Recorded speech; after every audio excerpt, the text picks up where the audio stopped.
The question of what is Stuckist art does get raised quite justifiably, because people come into a show and see a variety of different styles. Someone's working in a kind of neo-cubist way, or an expressionist way, or a kind of like pop art, or more like sort of formal tonal values or cartoon style. And people say, well, where's the unity?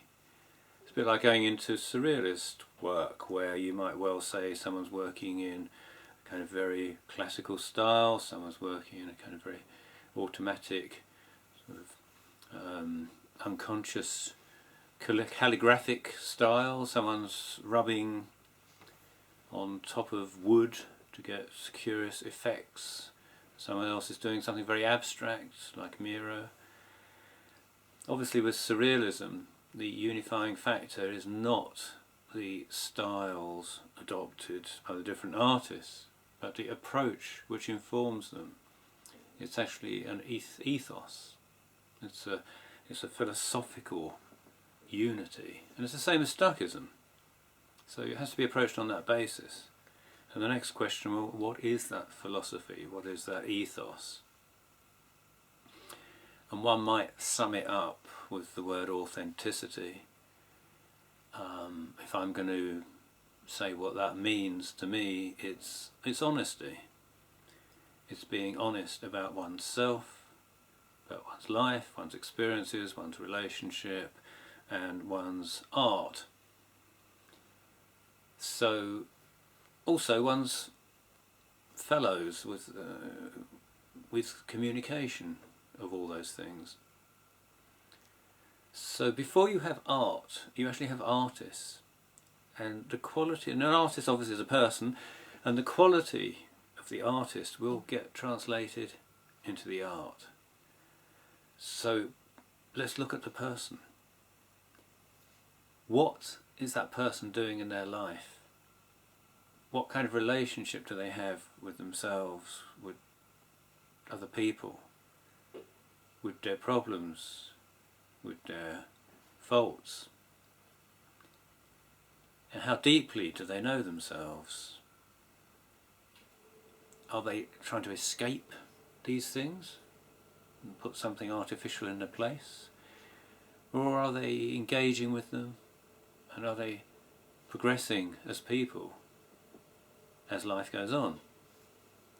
That's going to be very evident in the work, and my experience of Stuckist artists is actually they're very sound human beings. There's a lot of integrity, there's a lot of strength, a lot of individuality, a lot of honesty, a lot of looking into the soul while also having the competence to be able to deal with ordinary life and make a success of that. They're not generally people starving in garrets. They're generally people that have managed to forge sound relationships and provide for themselves materially.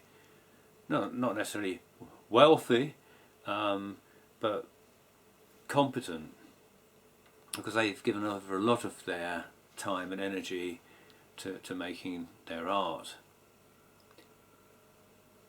So that's the underlying philosophy, is an honesty about yourself as an artist, as a person, well, as a person first and foremost, then the desire or the impulse to translate that into art as a communication.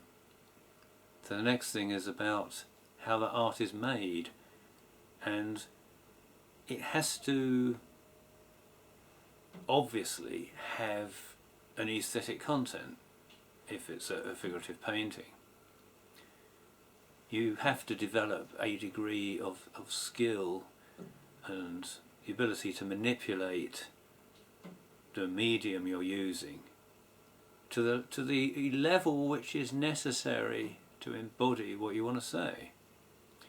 There's no need to develop a particular aspect of any art form for the sake of it, if it's not relevant to what you're actually concerned with in terms of subject and content the style marries the content, the form marries the content. If they come together, then there's a strong presence.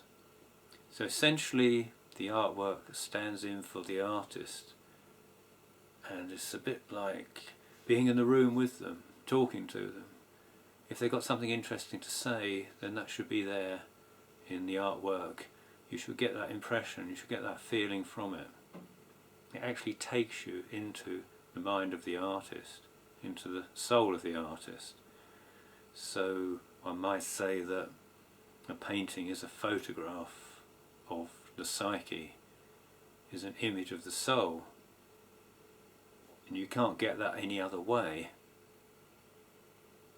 That's why people spend the time they do bothering to create the image by hand, with paint, with brushes,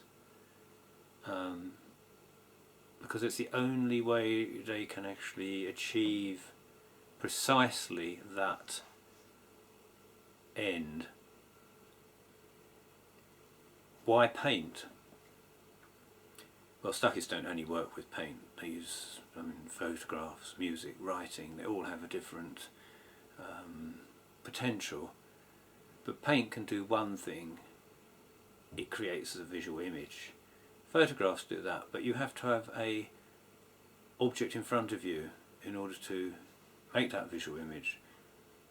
And if your image is something inside you, it's harder to communicate that with a photograph, because it's always going to be looking outside you.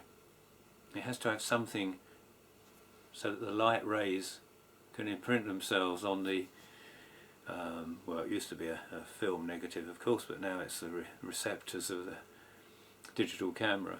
You have to have light rays coming from an object.